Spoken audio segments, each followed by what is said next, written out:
Hello, Degrassi readers, and welcome back to our library. Before we get into our episode, I have to apologize because I recently found out that I was wrong, and the Lorimer Publishing Company actually does still print Degrassi books. So, because of that, I'm not going to be scanning any of my copies of my books and linking them down below.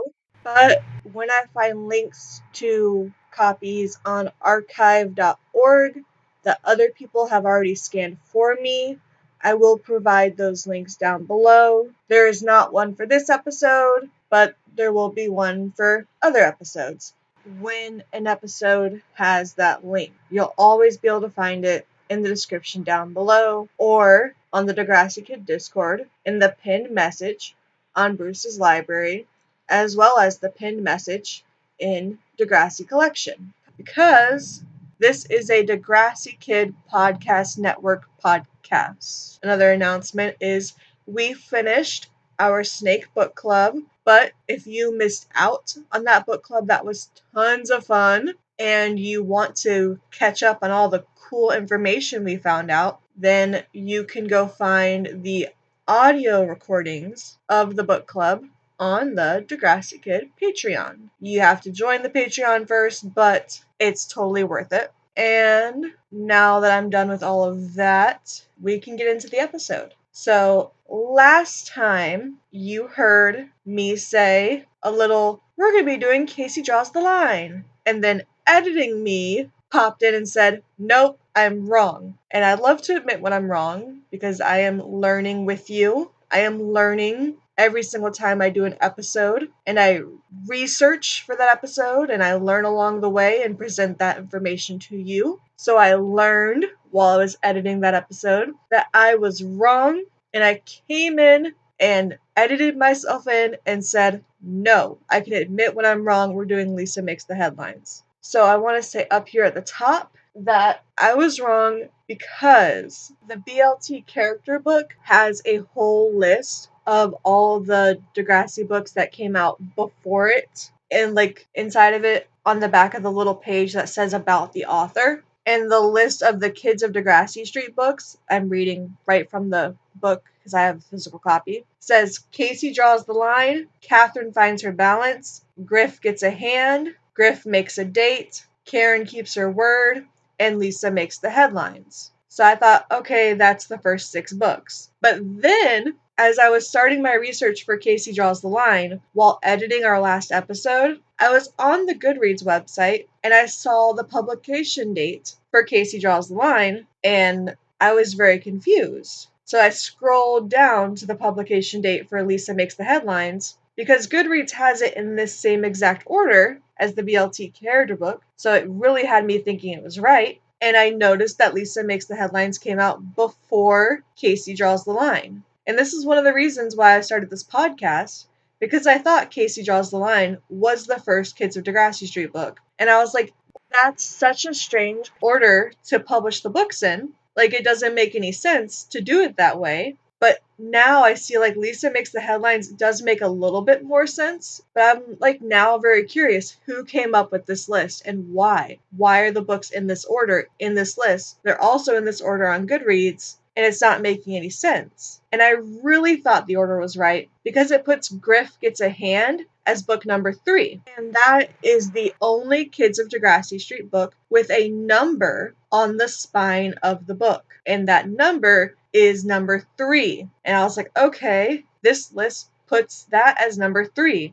So it has to be correct because that is book number 3. There's definitive proof that that's book number 3. But no, it's wrong. It's wrong. It makes no sense. I don't know. And I am literally like dying to know, even though this affects nothing in my life but this podcast. And it probably matters to very little people. But like, hey, Linda Schuyler, if you're ever somehow listening to this, can you just like let me know? Can you just like let the fans know who made this list? What's going on here? Like, also, we love you, but like, what's happening here? Thank you. Thank you for listening to my rant. And I guess technically Lisa Makes the Headlines didn't actually come out first because it came out on the same exact day as another Kids of Degrassi Street book, but this is the book that I read first, and I mentioned it in the last episode for a fun typo. Now officially starting with the episode. We're going to start with a bit of history, how episode novelizations started, because all of the Kids of Degrassi Street books are episode novelizations. And when I was listening to Degrassi Kids' episode about Degrassi minis, they went into the history of webisodes, and I was just like, oh, that's very interesting. So I figured we could start there. A lot of this information is from Wikipedia, but of course, all of my sources will be listed down below in the description. So, novelizations of films began in the 1910s and 20s for silent films, such as the film series Les Vampires in 1915 through 1916. This was a silent film about vampires, which I love vampires. The first spoken film to be novelized was King Kong in 1933. This was before VHS, so it was the only way to experience movies after they left the theaters. They're still very popular today due to people who have already watched the film, wanting to explore the characters further, or wanting a fresh way to reconnect with the enthusiasm of the first time they watched it. So, the film or show is like a commercial for the book, and the other way around. According to the publishing industry, estimates up to 2% of the audience of a film will buy the book. So, if the film is a blockbuster hit, a book is a great way to make extra money. Other TV shows with books include Doctor Who, Star Trek, and Beverly Hills 90210. And we all know that the name The Next Generation was inspired by Star Trek, and Beverly Hills 90210, according to Linda Schuyler's book, was inspired by Degrassi. The Beverly Hills 90210 books are very similar to the Kids of Degrassi Street books because they also feature 3 episodes per book. These books were written by Mel Gilden, and he tried to approach them with joint story arcs. All of those books, though, came after the Kids of Degrassi Street, but that doesn't mean that Degrassi did it first. Sadly, I couldn't find the first book ever that was an episode novelization, but I did find a children's show that had episode novelizations, and it's called Bagpuss. I might be pronouncing this wrong. It's Bagpuss, which I guess could also be Bagpuss. I don't know. But it's about a cat, which is very good because, as we know from our last episode, Degrassi was inspired by a book about a cat. So I thought it was very good to have another children's book series based on a TV show, and it has cats. Very theme. And Bagpuss had 7 books that started before the Kids of Degrassi Street books and the TV show, The Kids of Degrassi Street. It started in 1974. They put out their first book in 1974 and 6 books in 1975. Bagpuss was a 13-episode series that ran from February 12th, 1974 to May 7th, 1974. Such a short show. So now that we know a bit more of the history of episode novelizations in general, it's a short amount, but it's a great way to get us started. Now we can talk about this episode novelization. We are discussing Lisa Makes the Headlines, which is written by Kit Hood, Linda Schuyler, and Eve Jennings. Because these 3 people wrote all 8 Kids of Degrassi Street books, I'll only be discussing them in this first book episode, unless they come up in other books such as memoirs and autobiographies, probably. I know they're all mentioned in Linda Schuyler's book. I just didn't want to be repeating myself in every Kids of Degrassi Street book episode. I think we'd all get so bored of hearing and saying, for me, the same thing. So, Kit Hood was born named Christopher Hood on March 24th, 1943 in London, England. He was known professionally as Kit and was a director, editor, writer, and producer, best known for being the co-creator of the Degrassi classic era. He won a Gemini Award in 1987 as a director of the episode It's Late. He has been remarked by Linda for his, and I'm quoting here, trademark impish charm, as well as his, another quote, kid's eye view style of filming, and his intimate as well as respectful style of directing that small scale and richly layered content.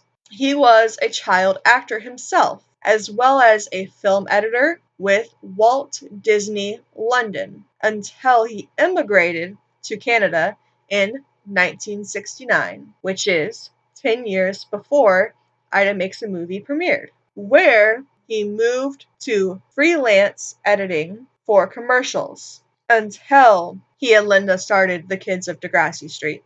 Sadly, he passed from a brain aneurysm in January of 2020. And according to page 133 of The Mother of All Degrassi, Eve Jennings was his mom. She was a war bride who left her native home of England with her Canadian lover and quickly had 2 sons close in age. Kit was the youngest of those 2 sons. She moved back in with her parents in England. According to IMDb, you might recognize her as a pedestrian in episode number 13 of The Kids of Degrassi Street, which is Liz Sits the Schlegels, as well as a pharmacy customer in Best Laid Plans, and a receptionist in Nothing to Fear, as well as a shopper at the checkout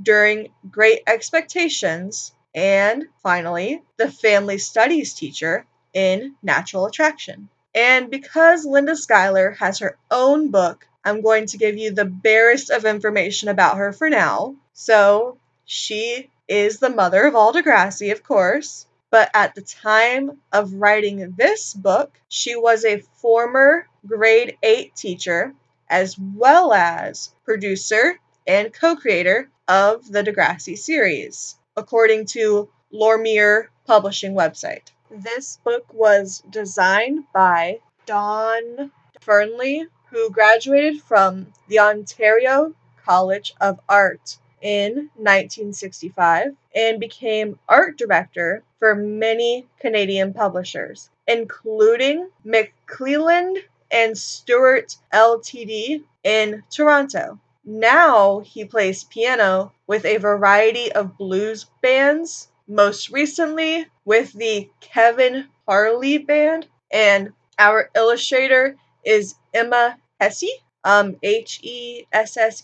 She is originally from Niagara Falls, and she studied at Toronto College of Art as well.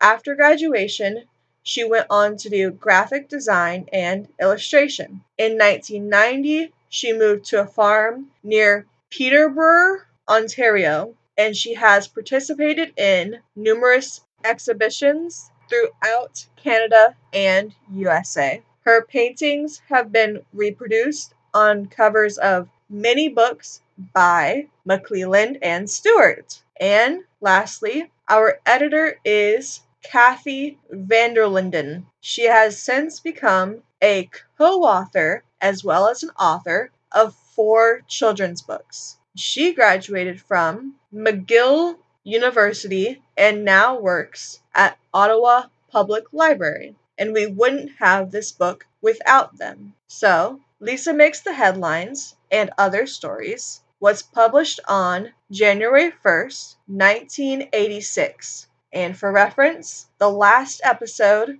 covered in this book came out on December 13th, 1982. So they're a little bit under 4 years apart.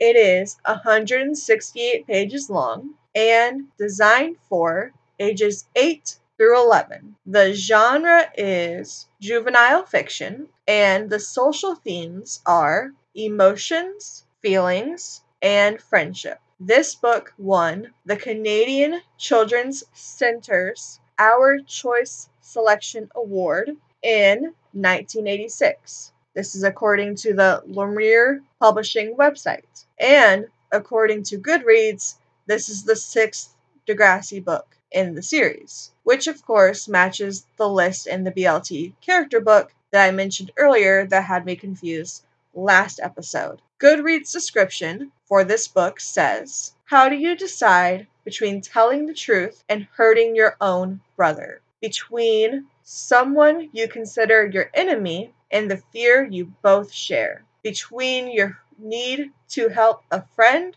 and to face your own fears?"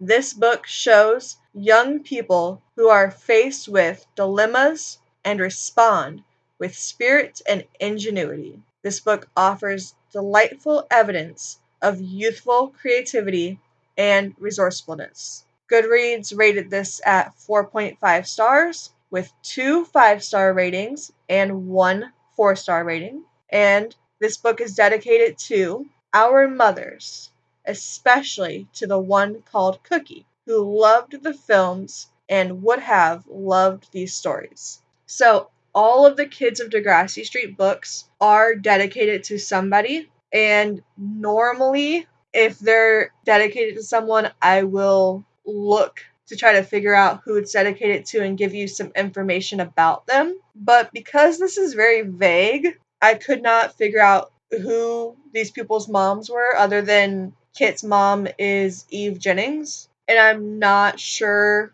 which one was Cookie, but I'm going to guess, since they said loved in the past tense instead of like loves, that sadly they had passed on. So I wasn't able to Google who this was and like why they would have loved these stories specifically, and then come to a theory that that would be why these 3 episodes are in this book together. But I guess we can just say Cookie would have loved these 3 episodes, so that's why they're in this book together, because the stories go in the order that the episodes came out in, with Cookie Goes to Hospital being the first, then Irene Moves In, and ending with the title episode, Lisa Makes the Headlines. And here's a fun tidbit about me.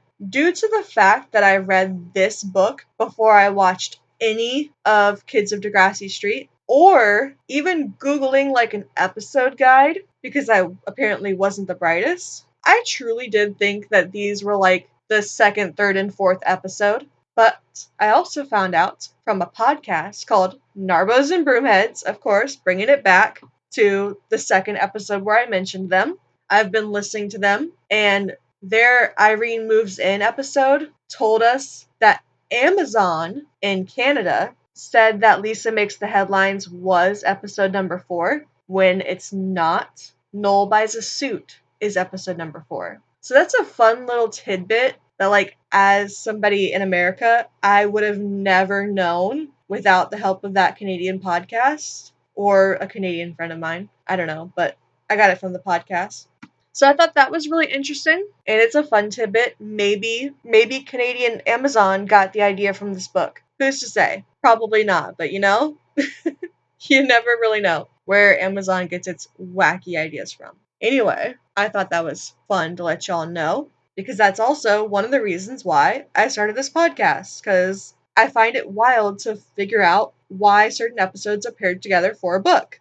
So yes, we can guess that it's because it's dedicated to Cookie, the mothers of the people who wrote the book. And you could also guess, if you wanted to, that our character Catherine was nicknamed Cookie for the person that this book is dedicated to. But we also learned in our last episode, where we talked about Ida the Cat and Ida the Cat's 3 books, that Cookie was the name of a cat in the book Ida Makes a Movie. So there's a lot of fun fan theories that we can deduce and come up with for why Cookie was named Cookie, but actually it's stated as a fact in this book. So that brings me to, now I'm going to pull out the book and read the sticky notes that I stuck on certain pages and then tell you why I put sticky notes there and my notes on those pages. The very first note that I took is actually on page 2. So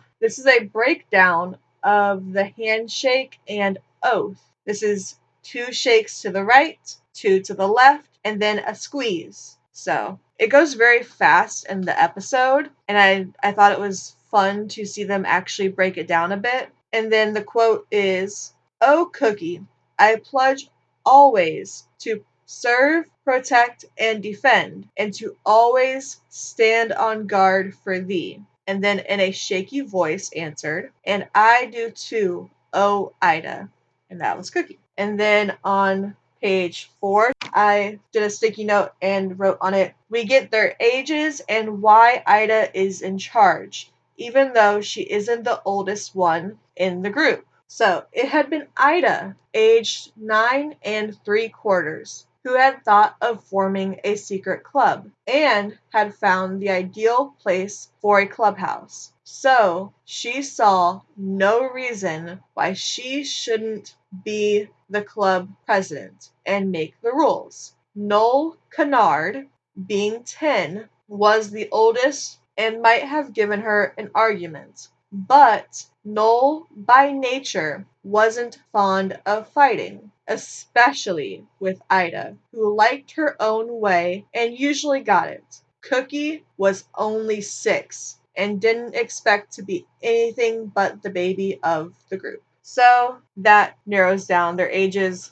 Narbos and Broomheads was a bit confused about what their ages were, and so was I. So I just thought that would be a fun thing to let y'all know from the book. And now on page 13, we get a bit of Ida's inner thoughts about why she's scared of the hospital. So Ida didn't want to admit there was anything that scared her, but she definitely was not thrilled by this new development. Even the thought of having to carry a dumb doll on the streetcar wasn't as bad as the awful things that might happen to her in a hospital. Germs. People with germs went to hospitals. She wondered if it was germs that had given Cookie a sick appendix. Could they catch appendix germs from Cookie? I thought this was hilarious, as if people with germs aren't just literally everywhere.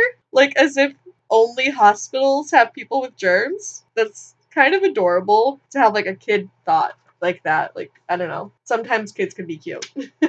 And then on page 14, it says, Ida searched for more reasons not to go and said, "But what if Cookie looks terrible? Maybe she doesn't want us to see her." And then Noel insisted Cookie wouldn't care about that. She's probably scared. She wants her doll, and she asked us to bring it. We're like blood brothers and sisters or something now. We have to go. And then Ida glared at the rag doll with the smiling face and said, "That stupid doll. I knew she was trouble." I rewatched the episode and didn't see that part in it, so I just kind of read that. And then on page 16, we actually get the answer to why Catherine is called Cookie. So the nurse asked her, "Cookie? That's funny. Why do they call you that?" And it says, Cookie could have explained about how her grandma, who lived with them, had given her the name when she was little because Cookie loved her homemade chocolate chip cookies so much. She could have explained, but she wasn't in the mood. She shrugged and wished she could just lie still and not have to think about anything. Her tummy hurt so much, and now she had to have an operation. It sounded scary. And then the nurse said, "I bet it's because you're so sweet." Still thinking about Cookie's name. So that is why Cookie is nicknamed Cookie, according to the show canon. As fans who now have information from the books, we can suspect multiple things, such as there was just simply a cat In the book, Ida makes a movie that was named Cookie, which can be a normal thing to name a cat. Or, now that we know from the dedication of this book, we can say that she was named Cookie for the mother that this book was dedicated to, who was also nicknamed Cookie. Maybe because she was someone's grandma who made amazing cookies. Probably. I'm going to guess maybe that was the grandma that they're talking about in this book in canon who made cookies that Catherine then loved and then was also nicknamed Cookie. Maybe. I relate to this because my childhood nickname was Stir Fry from my father. He did make incredible stir fry, and it was great and I loved it. So like constantly every time he was going to make stir fry, my brother and sister would bully me and say that they were going to cook me up and serve me. He was going to make stir fry. Me being the stir fry. Very fun meta joke. Now you know. Cookie named Cookie for loving cookies. You give me cookie, I got you cookie. That's a fun thing. Anyway, on page 17, we get Cookie's thoughts. Then she put some metal tubes in her ears with a metal disc on the other end. So that's a stethoscope for listening to Cookie's heart. That didn't hurt either. Did you meet Sarah? The nurse asked, nodding toward the wide-eyed girl with black hair and bangs, who was sitting up with a coloring book in the next bed. Cookie shook her head, and the nurse said, Sarah had her tonsils out yesterday, didn't you? Sarah nodded. But she's going home today, aren't you? Another nod. So, Cookie's thoughts said, it seemed nobody felt like having a conversation, except for the nurse. So, Cookie didn't deduce that Sarah couldn't talk because her tonsils were out, because again, Cookie's 6. So instead, she thought that Sarah just didn't want to talk at all. I thought that was kind of interesting. Again, a fun little like kid thought. So, we also learned that Cookie thought she had more than one appendix. So, the nurse says, do you know where your appendix is? Cookie thought. Is there only one of them? For one on its own, it sure was giving her a hard time. She knew exactly where it was. She said, in my stomach? And the nurse said, well, close, pointing to the spot just below where Cookie's stomach was hurting. So I also thought there was more than one appendix. I learned that from this book. Even though my mom went to nursing school and graduated, I never thought to ask before. So I thought that was interesting. And then we see Cookie notice Sarah's bear, and that's what reminds her of her doll, to ask for it on page 19. So, she could see a cuddly bear lying on the bed beside Sarah, and more than anything, she wanted Lori, her own doll, beside her. So her doll's name is Lori. On page 23, we get more of Ida's inner thoughts about what could happen to her in the hospital. So, Ida's face stiffened as the doors slid closed. Suppose the patient suddenly had a heart attack. She'd seen that on TV. Suppose the orderly asked her to help. Suppose the orderly got out and left them alone with the patient. That was the trouble with hospitals. Anything could happen. And then on page 30, we see even though her parents sent over flowers, Cookie still feels alone and wants her doll to talk to. So, Cookie's operation was set for 12:30 in the afternoon. The nurse, Trisha, had told her that was when Dr. Levine was going to take her appendix out, and all the pain would go with it. Cookie wasn't too happy about having an operation, but she figured it would be better than this pain. She wished that Lori was there to talk to, or her mom and dad, but they both had to go to work. They sent over a pretty card and some flowers made up in the shape of a little dog. Mommy had told her on the phone that Ida had promised to bring her doll, but Ida hadn't come yet. So in the episode, we do see a little dog, or what I thought was a little dog, but apparently those were like really fancy flowers in the shape of a little dog. I thought it was like a stuffed dog that was just in the hospital room already before she got there. So I thought that was interesting to find out in this book. And then we get more of Cookie's inner thoughts on page 32, and it says, Cookie explained earnestly to the nurse, Ida will bring her. She said she would. Trisha hesitated and then smiled and put Nancy down on the little table beside the bed. Well, okay, if your doll is coming, I'm sure Nancy understands. She can wait here until then, okay? Cookie thought, she can if she wants. I don't care. I want Lori. She closed her eyes, and it seemed no time before Trisha was back. This time she brought a thermometer,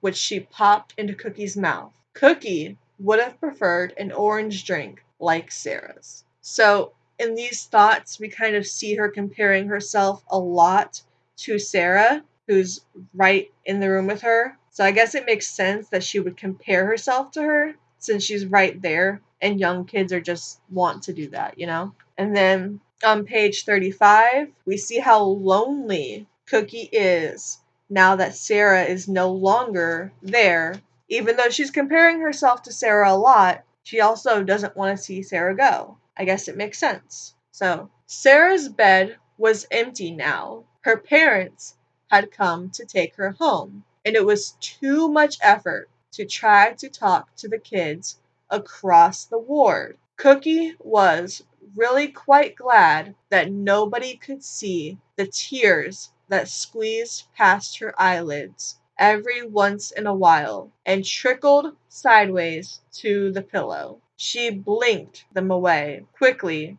as Trisha came back and picked Nancy, the doll, up. And then on page 36, we see a little bit more of Cookie's inner lonely thought. And she says, Cookie felt she might really cry in a minute. Lori should be the one to show her about the Band-Aid on the tummy, not Nancy. And on page 38, we get what Cookie thinks about the protective gear. I thought these were just like cute little kid thoughts.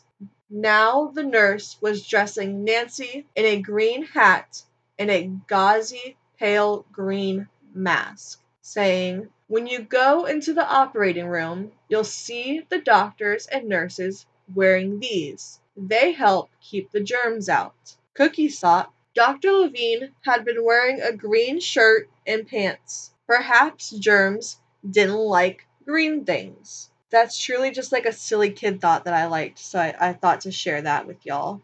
I love the inner monologue and like thoughts that we don't really get to hear in the show. They're fun to see them flesh them out in the books. And on page 42, we find out why they put the fake glasses on Ida and where they came from. Starting on page 41, the gown didn't fit Ida like a glove, more like a sleeping bag, but inside it were her t-shirt, shorts, and bare arms and legs, vanished along with Cookie's doll. Noel pushed the green hat over her hair. She peered at Noel, wondering what she looked like. His expression wasn't encouraging.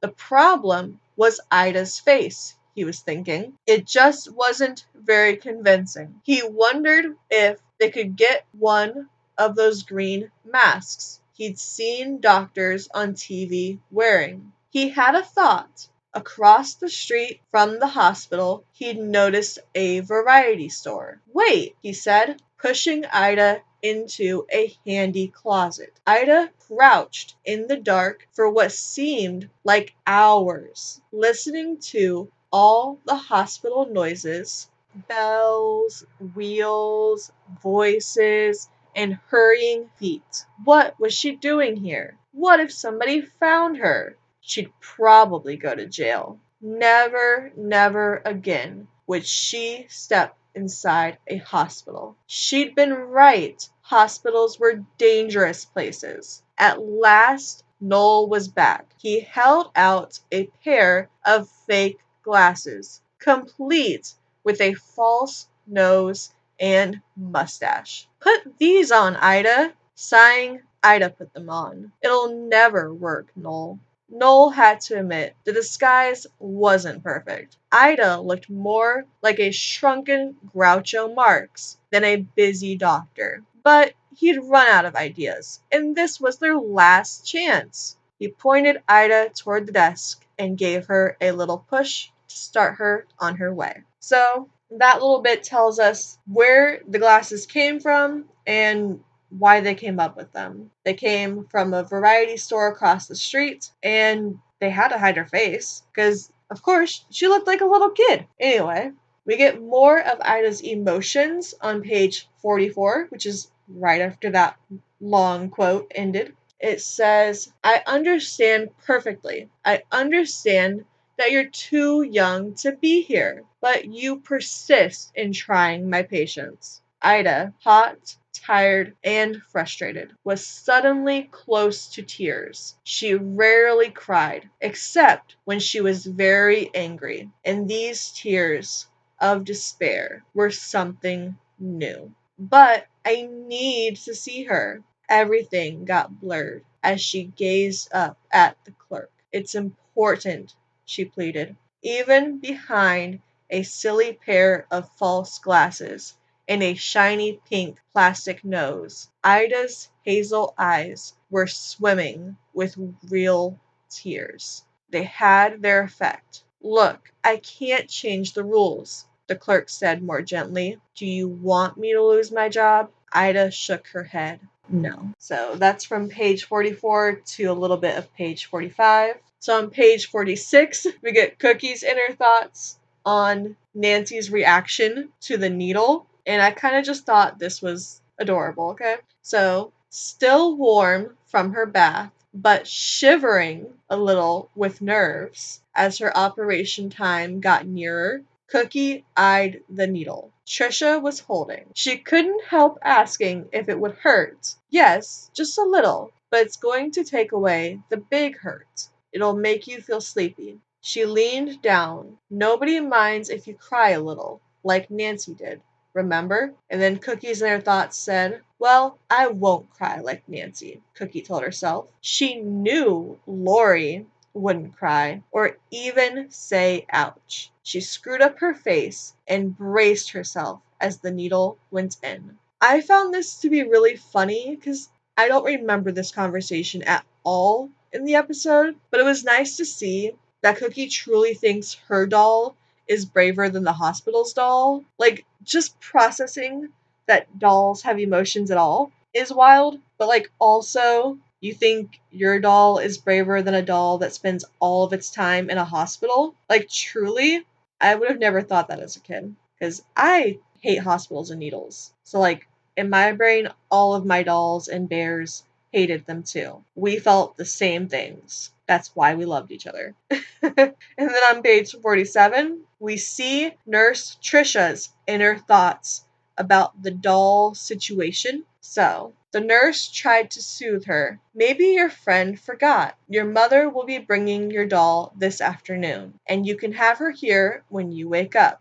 She'll be here. No, Cookie was getting desperate. She's got to be here now. It's important. And then Trisha could see that her patient was getting anxious and alarmed when she should be relaxed and sleepy. What could she do to help? She could call Cookie's friend Ida and ask about the doll, if the doll was still at home. It would be much too late, but by then, the little girl would have drifted off to sleep. It would be all right as long as she had her doll when she woke up. So that's not much, but we get just why the nurse is so anxious about everything. And then on page 57, even though they put human being in Irene Moves In, they don't misspell amendment here, even though Noel says to spell it with 3 M's, which would be wrong. I wonder why they did this. So on page 57, Ida asks, does amendment have 2 M's or 3?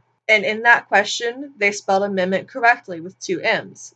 And then Noel spelled it out to himself and arrived at a firm conclusion. 3. But then, on page 58, right after you turn the page, I have a post-it note that says, OMG, yay, they add the third M. So, in bold letters, it said, Rules of the INC Club, Amendment. So, AMMENDMENT.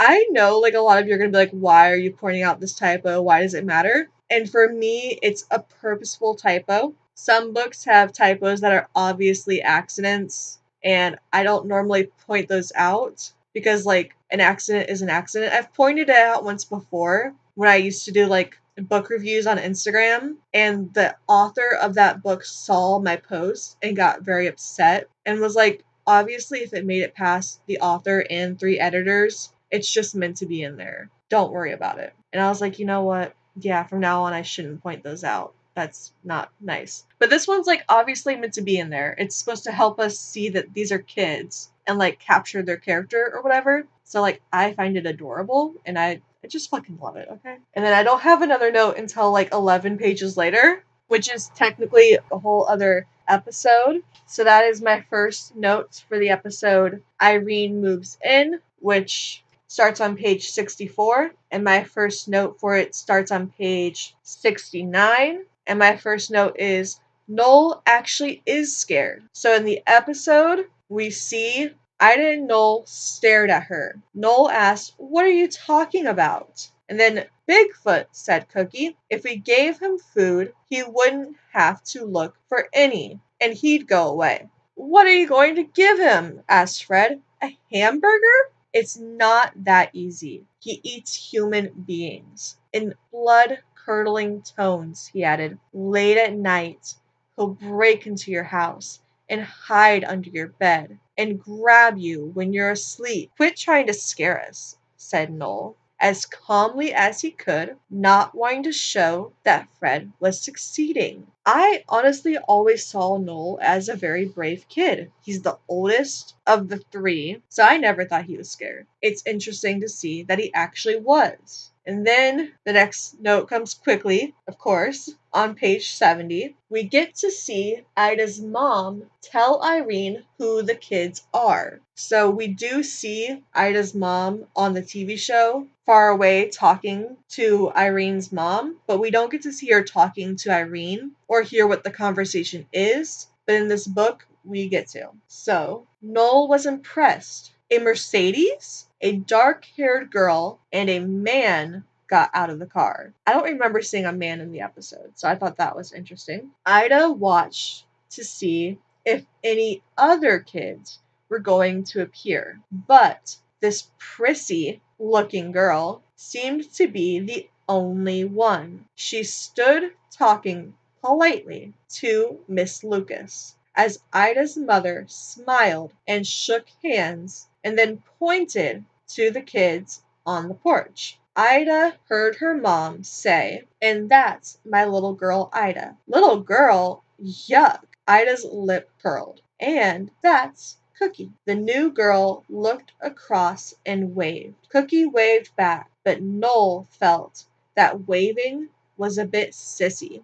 And Ida pretended she hadn't noticed anything special was happening. So we get a little bit of Ida's thoughts and the conversation between Irene and Ida's mom, as well as Noel's feelings. I liked that. And then on page 71, I have my next note for Ida's inner thoughts. She was used to the things the way they were on Degrassi Street and wanted them to stay that way. Ida always had lots of plans and ideas, and she could count on Cookie and Noel to go along with them. Now, suddenly, there was a new girl on the block, and everybody seemed so interested. Well, Ida thought, this kid wasn't going to move in and spoil things. Not if she had anything to say about it. So again, we kind of get Ida's inner thoughts, like, she just doesn't like change, and she's just not willing to put up with it. She's our little sassy, bossy leader, and I love her. I don't really love that she doesn't love change, but I also hate change. Anyway, on page 75, we get Noel wanted to use the color red. And then I drew a very shocked face that y'all can't see because this is an audio medium. Later that afternoon, after school, the 3 members of the INC club were back on the porch discussing the colors and layout of the banner they were making to hang in their clubhouse. Pots of poster paint lined the steps, and Noel had filled in his own initial letter with an orange color.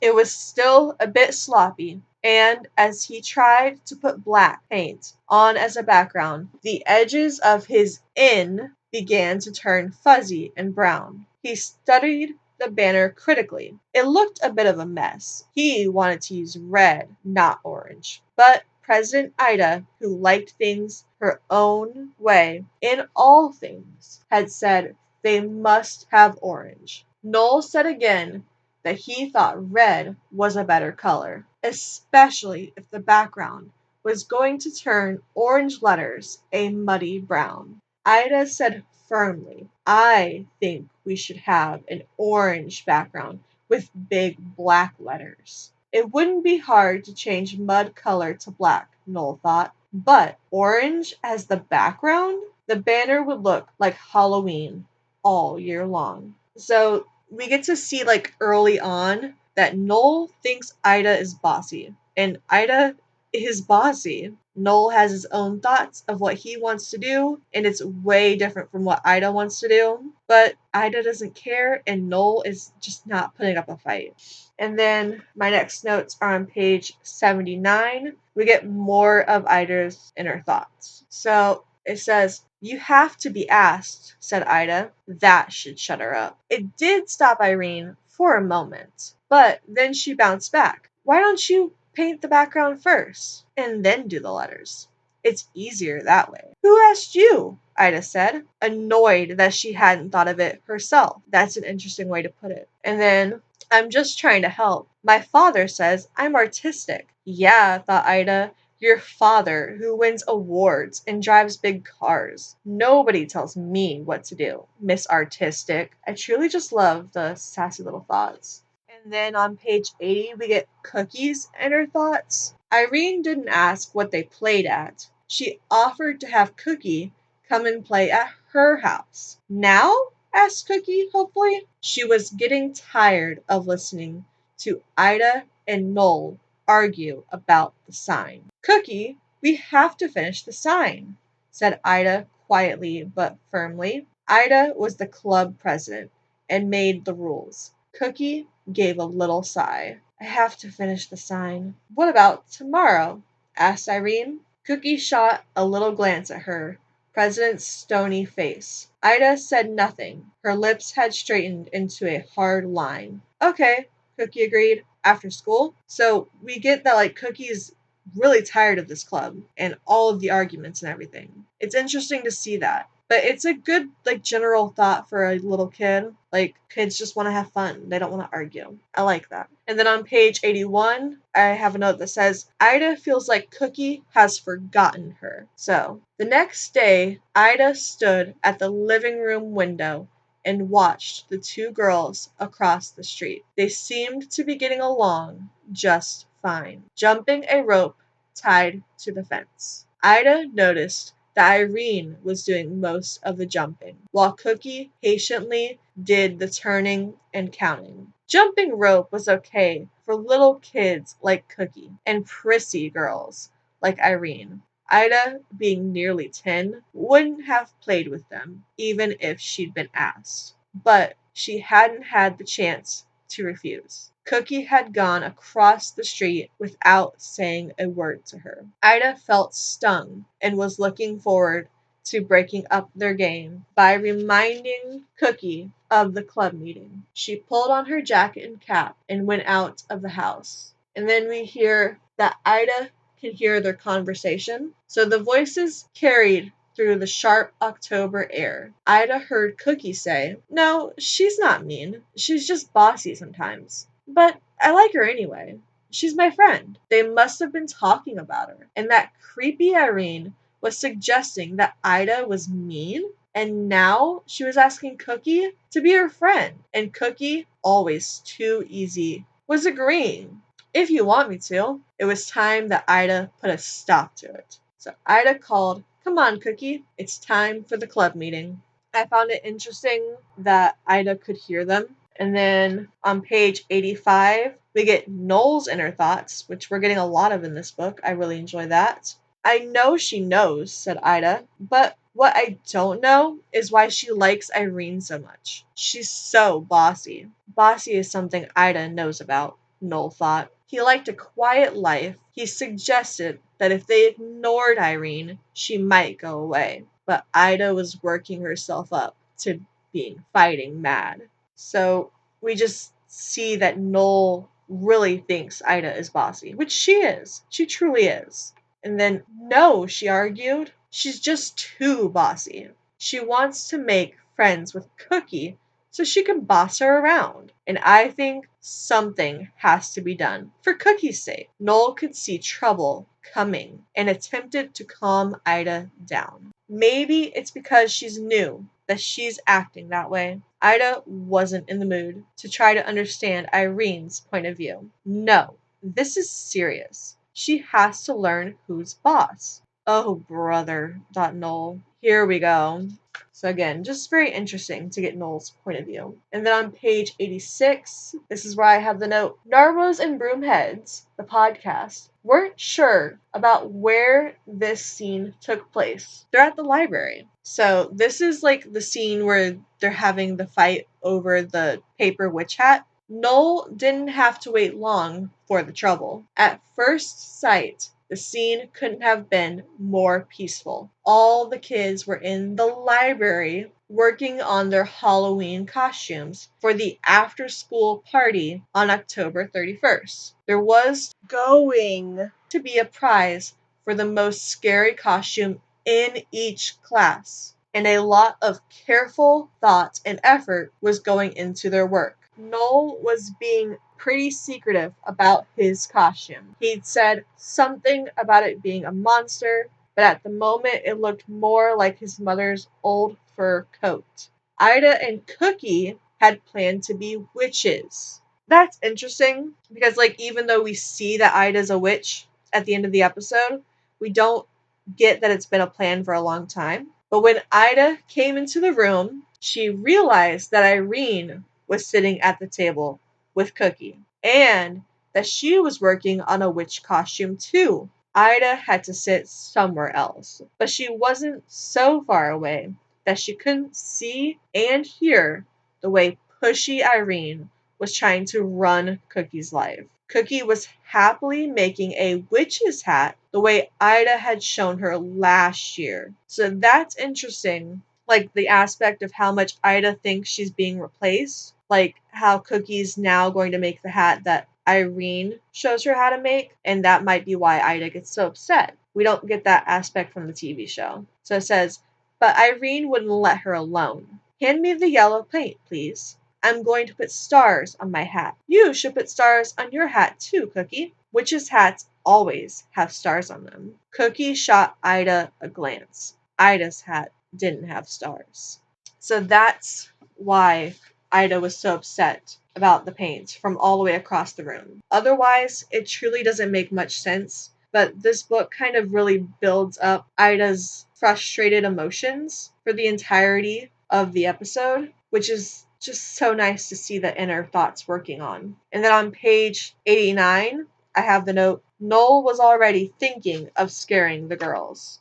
I think that's very interesting because the episode really puts it that it was Ida's idea. But on page 89, we see Noel, who'd seen the whole thing, shook his head. It was just as he'd expected. Trouble. After school, he took his monster costume to the clubhouse to try it on. He'd bought a hairy monster mask and some oversized plastic feet at the novelty store, and was pretty sure that his outfit would be the scariest one in the class. He was wondering whether he should try it out on the girls when Ida came in alone. So that's very interesting because we don't see all of this in the episode, so we don't know that it's Noel's thought all along to scare the girls. And then my next note isn't until page 95. This is the page I was talking about in last episode, the human being page. I love this one. So on page 95, Cookie said gravely, because she's a human being like you and me. It seemed that Cookie was on Irene's side. Ida was pricked by jealousy and hurt. And then on page 96 is my next note. We get a phone call from Ida to Noel. I don't remember seeing this in the episode. So Ida felt restless all evening. Cookie didn't call to say she was sorry. Noel didn't call to say that Cookie ought to call. She couldn't concentrate on her homework. Finally, she gave up and phoned Noel to remind him that tomorrow was the day before the Halloween party and that they had to meet and discuss their costumes. Noel didn't seem interested. All he wanted to do was talk about Irene and insist that she fitted the INC club rules and was entitled to join. Technically, she does fit the rules and should join, my personal opinion, and just like facts. Irene again. Everybody seemed to think Irene's feelings were so important. Ida thought she should be able to count on Noel, even if Cookie was dumb enough to go with Irene. Noel should obey his club president. He was nothing but a traitor. Ida slammed down the phone and marched back to the table. Nobody seemed to care about her feelings, even her brother Fred. So then on page 101, we finally get Fred's feelings. We don't see Fred a lot in the episode other than when interacting with the other characters, and that's a little bit of this. So, when Miss Chow dragged a reluctant Irene over the following evening, the girls stared at each other like strangers. The two mothers exchanged resigned glances and decided that the kids had to work it out for themselves. They left Fred preparing supper and went out. Ida and Irene sat on opposite sides of the kitchen table, silently smoldering like two cats that would have had a clawing match if either one was prepared to acknowledge the other's existence. Fred felt like he'd like to strangle both of them and turned on the radio to hear some human voices. I thought that was very interesting. Fred likes to think about strangling them, I guess. And then on page 102, the very next page, we get more of the news report that's on the radio. The disc jockey was in the middle of an announcement about Halloween. Make sure your Halloween is a safe one. Don't go into strange houses. And don't talk to strangers on the street. And speaking of strange, reports are still coming in about Bigfoot being seen in the area. Let's face it, Halloween is a perfect chance for the beast. I don't know why that was my radio voice. There you go.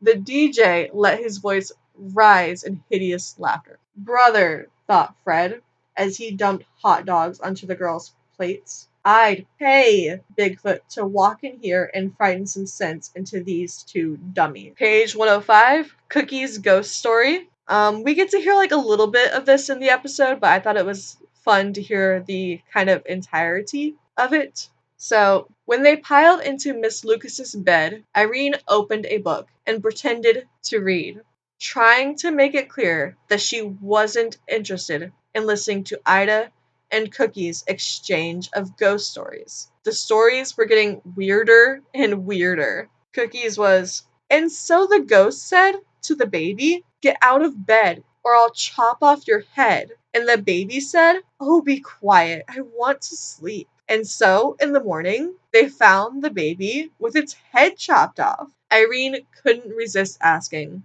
is that a true story? Cookie assured her seriously that her uncle had said it was. Like, I can't even. Like, what the heck?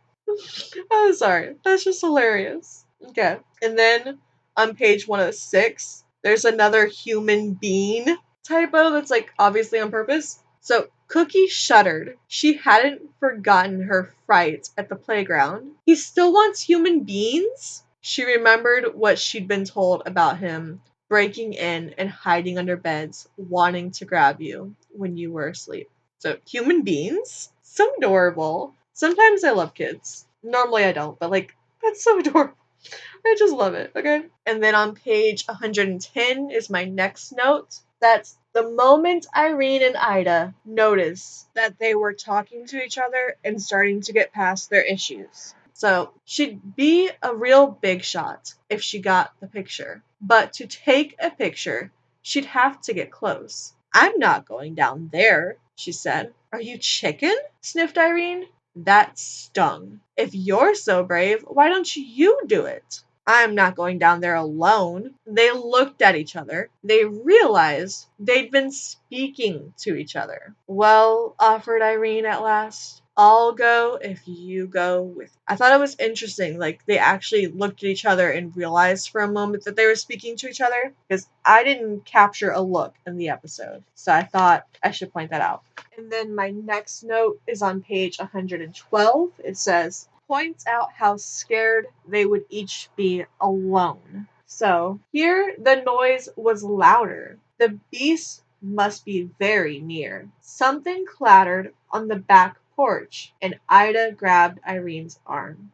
Irene grabbed back. Supporting each other, they approached the back door. Should we turn on the light? Irene could hardly get the words out. No, who'll see us? Whispered Ida. Cookie hung back, trembling, as Ida moved the blind to peer through the window. Do you see anything? Ida wasn't sure. There could be a large, hairy shape lurking in the shadows. There was certainly that wet snuffling noise, like heavy breathing. She didn't know that Irene was as frightened as she was. She raised her camera, but was too frozen with fear to move. Irene snatched the camera, pointed it blindly at the window, and pressed the shutter.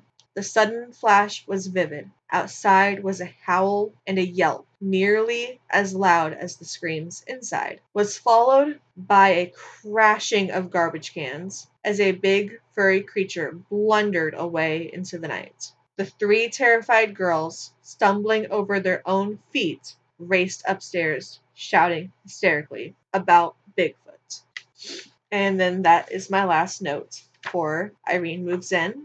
And the next story is Lisa Makes the Headlines. And my first note is on the very first page of that story, on page number 118. You get a fun breakdown of the morning sounds. So it says, rattle, rattle, bump, the sound of the Toronto Sun delivery truck lumbering up Degrassi Street woke Lisa Kennard on the first morning of Thanksgiving weekend. So that's interesting that it's Thanksgiving weekend. It makes sense because, like, that's around the time it premiered.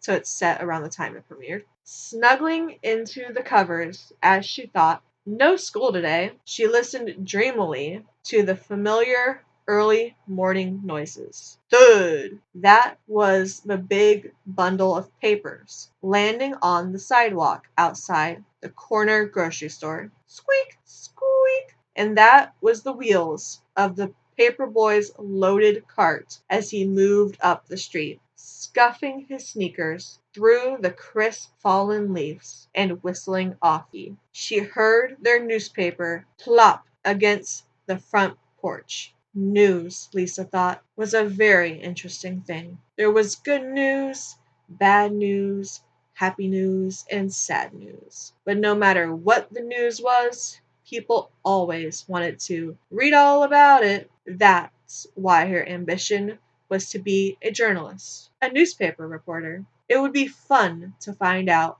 what the news was and write it up, and then see her name printed at the top of the story. By Lisa Kennard, reporter. And then we get Lisa's age. The trouble was, at age 9, she knew there'd be a long wait before she could get some real reporting to do. And then we get this interesting little history of how their newspaper began. So, a month ago, Lisa and her best friend Casey had come up with a great idea. They would start their own newspaper, the Degrassi Street Journal. Casey would be the editor and take care of the business side of things, and Lisa would be the chief reporter. They'd worked really hard and already put out 4 issues. That's really interesting because we don't see this newspaper anytime before this episode. So before reading this book, I didn't know that there was already 4 issues. And then there's a really cute picture I will probably post on like Instagram or something if I can remember to. The Degrassi Street Journal had everything: news, sports results, weather, jokes, and even a lost and found column, all for 10 cents. So that's interesting. We do see that there's jokes in the episode, like we see the joke books are stolen, but I didn't know that there was like also sports results and like weather and a lost and found column. That's pretty interesting. And then my next note is on page 122. Noel was always teasing Lisa about the paper. Again, in the episode, we don't know that this has been happening for a whole month. And in the book, we find out that Noel was teasing her for that whole month about this paper. It says, Lisa had found that digging up real news for the journal was the hardest part of being a reporter. Her older brother Noel was always teasing her about the stories she did find. Well, she'd show him. She closed the window with a determined bang. And then on page 123, I took a note. This says the door was open, but in the show, the door was closed. So, like I said at the top of when I was discussing the book, this book was published almost 4 years after the episode had come out. So they probably just truly forgot, but I thought this was interesting. It says, if the journal was going to grow, they had to sell subscriptions, get people to pay in advance, like buying season's tickets to the ballpark. She'd try Ida Lucas first. She stepped outside the Lucas house. The front door was open, and the wooden porch and steps were piled with junk: boxes, sports equipment, old magazines, and battered books. It looked like a big cleaning day. In the hallway, Fred Lucas, wearing his Walkman, was vacuuming intently. Fred was Ida Lucas's older brother, and Ida was a major force on Degrassi Street. And for one thing, she was president of the secret and very exclusive INC club. Noel belonged to the club, but Lisa and Casey had been told definitely and finally that they were not allowed in. Noel said it was because they were too young. Their names didn't start with the right letters, even though Casey's did. They argued that Cookie Peters belonged even when she was younger than they were, but Cookie had moved away almost a year ago, and Noel said there was a new rule that no more younger kids could join the club, and that was final. We don't care, the girls would say, tossing their heads. But of course they did. They wanted very much to join the club, and had taken pains to find out where the secret clubhouse was, and to keep tabs on the comings and goings of the club members. Fred Lucas, at 15, was much too grown to bother with his sister's activities. He didn't care who belonged to her silly club. He just wanted to finish vacuuming to get to his basketball practice. So I just thought that was interesting. Like, it kind of shows more of why they chose to write about the club in the first place, as well as how much the rules just constantly were changing, and where the heck Cookie went. Because we don't see Cookie in Noel Buys a Suit, or in this episode, Lisa Makes the Headlines. So it was interesting to find out, like, where Cookie had gone. Because, like, we do see her again, and her absence isn't explained in the show, but it was explained here. She moved away almost a year ago. So, there you go. And, of course, Lisa and Casey both wanted to join the INC club. Why Lisa can't join is obvious. Her name doesn't start with I, N, or C. But I guess Casey is just too young. So, Ida just loves to change the rules, like she did for the doll Lori. Anyway, on page 128, we get my next note, where I said, we get the boys' names! So, the boys that they're trying to sell newspapers to is who we get the names of. It says, we should sell 1 million today, Casey. Even Noel might buy one. But when they set up their newsstand outside the Degrassi grocery, the best sight on Degrassi Street. It seemed that nobody wanted to buy their paper. Lisa tried imitating the men she'd heard outside the subway. Get your paper here, read all about it. Her voice fell on empty air until Fletch and Mitch, the Hendrick twins, came along heading for the grocery store. So we see Fletch and Mitch in the episode, but we didn't get their names, not their first names or their last name. So I thought that was an interesting thing to point out on page 128. And then the next note is on page 132, and my note says, Casey has no brothers. LOL at That's Brothers for you. So this is where we find out that Casey doesn't have a brother at all, which is really interesting because Lisa watched them leave. He never takes me seriously, she complained. That's brothers for you, Casey said with a shrug. It was easy for her to be cool about brothers, Lisa thought. She didn't have any. I didn't know that until this book, so that's interesting. And then my next note isn't until page 143, getting closer to the end here. And it says, Ida was losing interest. So it's just like a little bit of a breakdown of the conversation between Lisa and Ida, which we see moves very quickly in the episode. So I thought it was interesting to just break it down a bit here. So there'd been no wind during the night to blow them around. Maybe someone had taken them after all. They were right here, she said, pointing, in a big box with my books and stuff. Lisa was scribbling busily. A box of books and stuff? Or maybe Fred moved them? Ida continued, beginning to lose interest. Anyhow, they're gone. Lisa, her heart pounding, snapped her notebook shut. Don't worry, Ida. We'll get to the bottom of this. Have no fear. She raced away to set the presses rolling. Lisa Kennard, investigative journalist, had a scoop. Ida watched her go, shaking her head. What a nut, she thought.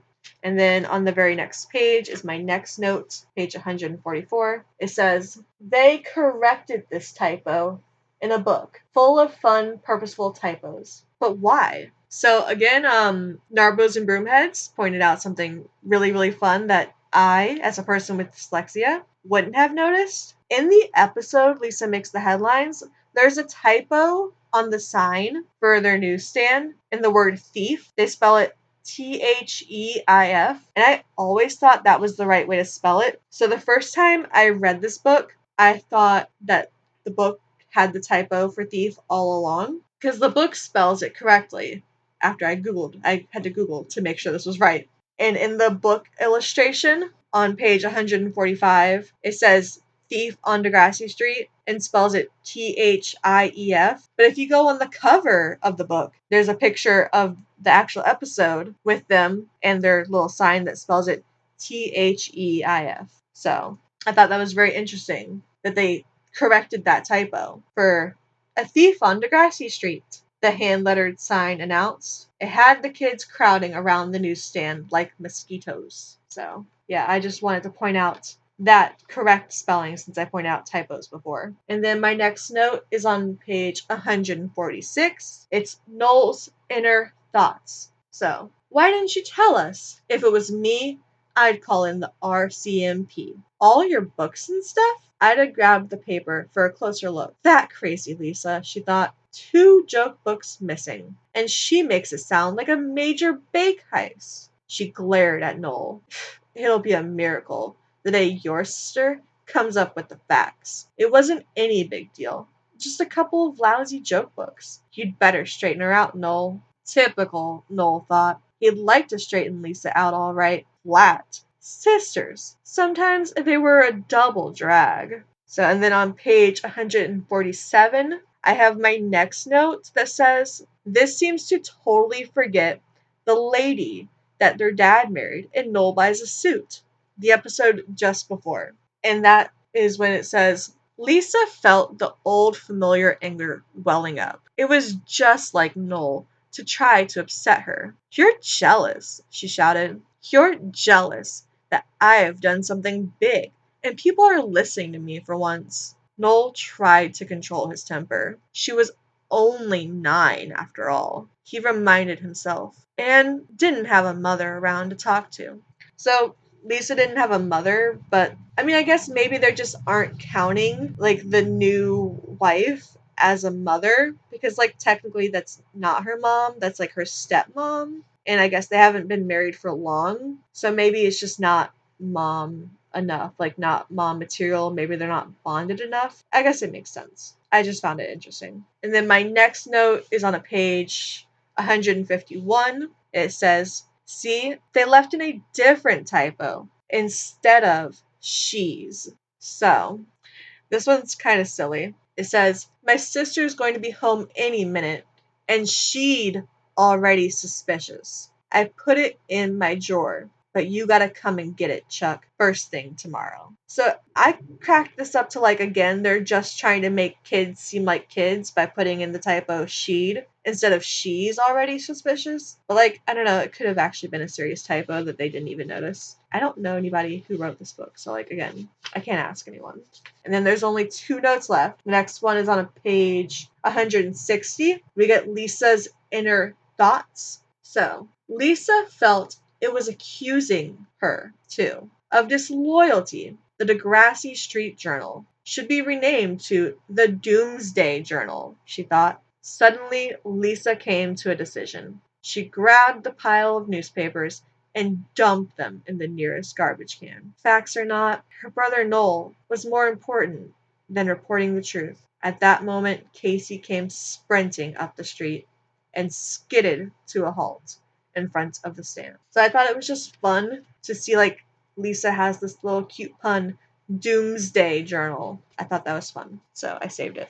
And then my final note is on page 163. Of course, I read this book before I rewatched the episodes, so I noticed this actually doesn't matter because it's in the episode anyway, but Casey's convo with Ida tells of a future, while Lisa's with Noel is very different from that. So, Casey said, you're way ahead with a subscription, Ida.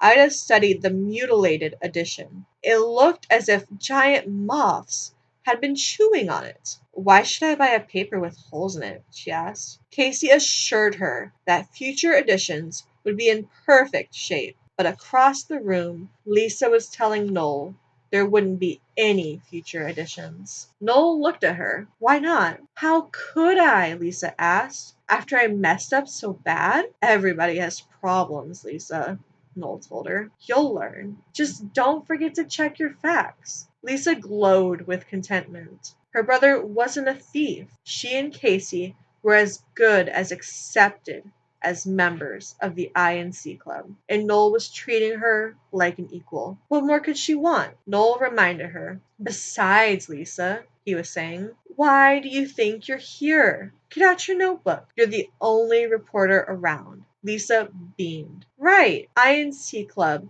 takes president by surprise. It's a scoop. And that's the end. So I like the ending because that part isn't in the episode, and it kind of leaves it on this hopeful, maybe like a cliffhanger. I don't really know what you would call it, of like what the next scoop could be. And then for funsies, to try to end this on like a little bit of a comparison note, my mom and I own an eBay store, so when we were at a thrift store called Kappa's Closet, I was looking at their 10-cent books for like books to flip on eBay for profit, and I found an episode novelization of iCarly.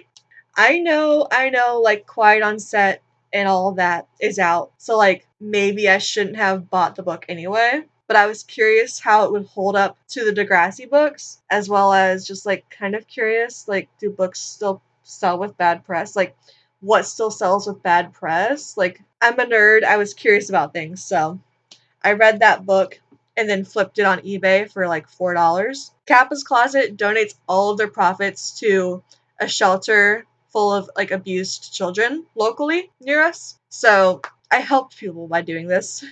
And I got to calm down my curiosity and be a nerd. So I'm going to like give a little bit of a comparison of the iCarly book as well as 2 other iCarly books that I found on Goodreads that I didn't get to read because I couldn't find them physically. If this section goes well and y'all like it, I might add other episode novelization comparison book things in other episodes. But I just thought this would be a fun way to kind of round this out and give us like a general view on episode novelizations in general, not just Degrassi ones, just to broaden our horizons or whatever.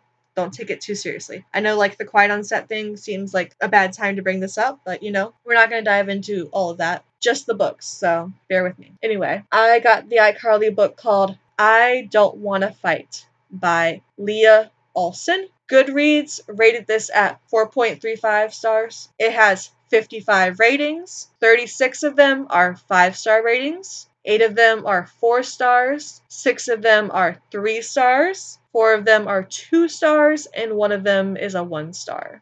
And Goodreads description says, "Hey people, the iCarly TV and web phenomenon is now in books. iCarly is a hit with kids, ages 6 through 11, and now even the youngest iCarly fans can get in on the action with our brand new iCarly readers. Each reader will feature Carly, Sam, and Freddie on another zany adventure with easy-to-read text, simple sentences, and basic vocabulary words. Learning to read has never been so fun or funny." This book was 32 pages long and first published on January 1st, 2010. Michael Knox reviewed it on January 14th of 2015. He said, "Loved the idea of when they fight, but I don't get it. Why do they fight? I don't get it because Carly," which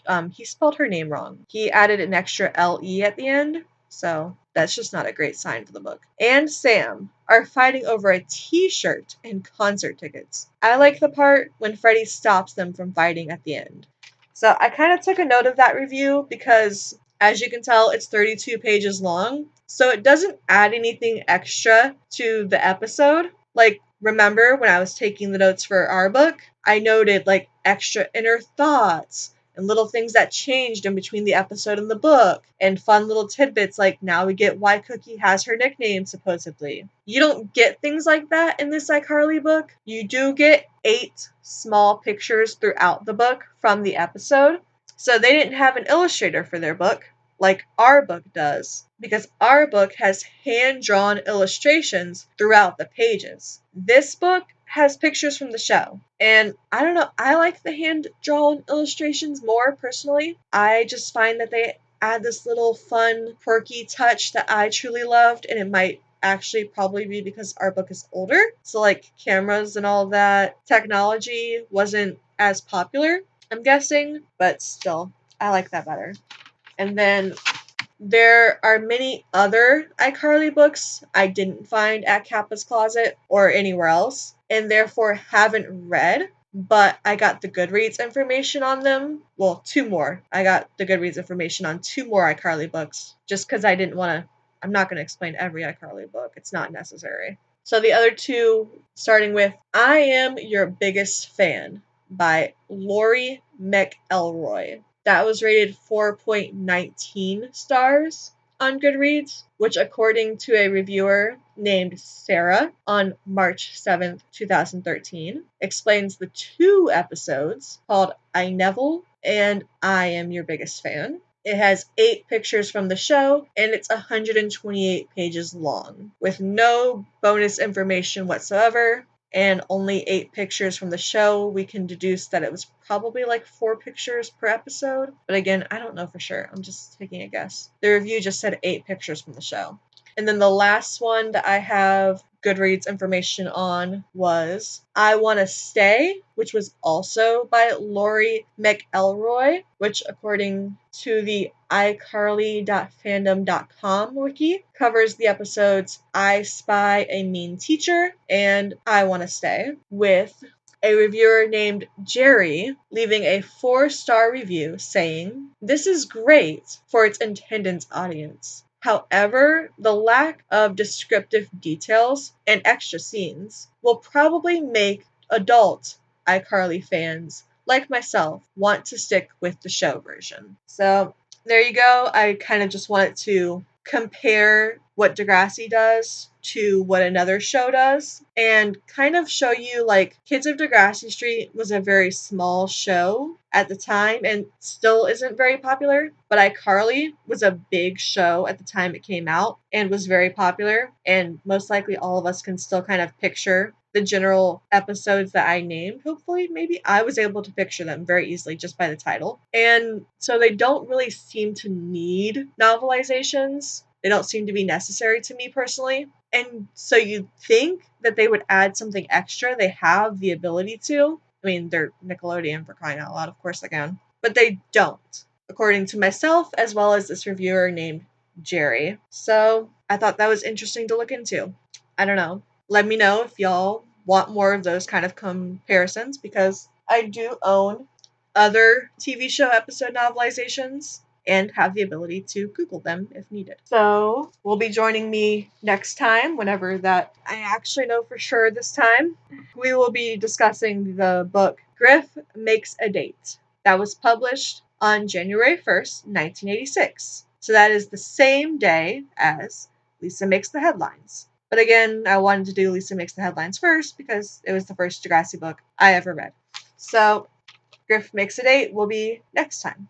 Hey there, Editing Sierra here. I love to put these in. So while I was editing the other day, I was asked for an opinion on Degrassi Exit Stage Left. That's the first ever Degrassi Junior High book. And while I was looking for the publishing date to kind of like verify my opinion on it, I noticed underneath the ordering options, it said reprinting in progress. So our next episode will include a lot of information on what usually happens during the reprinting process, as well as some fun fan theories from myself and other fans who submit them on what the reprint will be like, as well as just some interesting facts about that book, because might as well strike while the iron is hot and talk about it. So you may have noticed that that was shared in my Instagram story, and I've previously asked for your opinions on it on the day that I'm recording this editing thing. So if you have any opinions on the reprint, please message me on Instagram and let me know what you think, what your fan theories are, and just how excited you are, because it'll be read in my next episode. And if you don't want your name shared when I share your opinion, please include that in your message, or if you want your name shared, let me know. Even if your opinion is just they'll change the cover art and nothing else, or you're just really, really excited and you want to say you're really, really excited, that works too. I'm just pumped to talk about this with y'all. So the recording me will tell you where you can reach me, as always. Love you.